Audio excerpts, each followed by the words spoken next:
Officer for National Mobilization for the United Workers' Party, Nancy Charles, is disputing claims of disunity within the United Workers' Party. The claim was made by Miguel Fevrier in an interview with Choice earlier this week.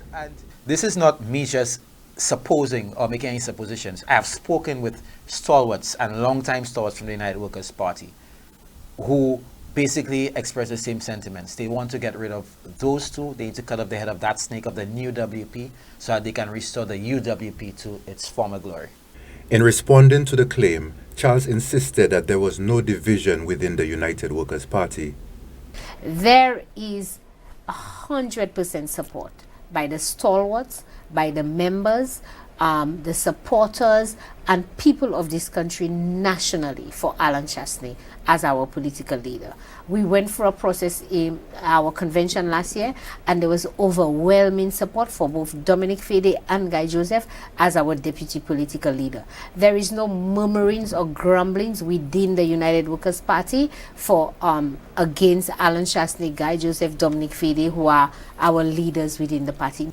However, in further defending the claim and her party, Charles alluded to instances of disagreement in support for the opposition leader. People see the unity within the United Workers' Party. People see that this is one party united in spirit and in thrust in terms of what we want to accomplish for this country.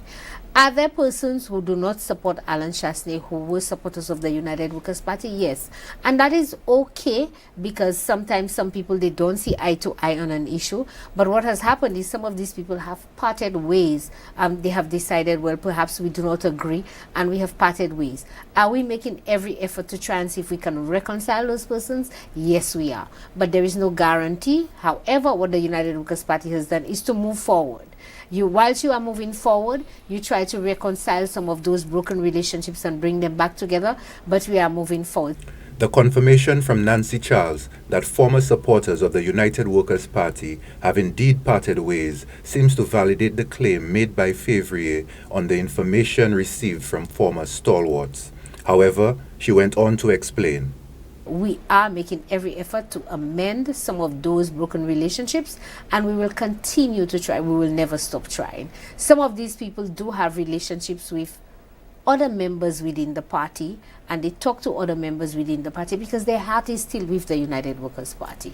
And so what I can safely say to you again, within where we're at, there's no division. Are there persons who probably have parted ways with the party because of whatever the issues were? Yes, and we're not going to deny that. Are we making every effort to bring these people back on board? 100% we are. And I think we can safely say that maybe one or two, in some cases, there's a few who have come back and they're still working with us behind the scenes. There's still a few who are still watching and seeing how the tide goes, etc. But I don't know that anybody is hoping for us to lose the election so that we can get rid of Alan Chastney.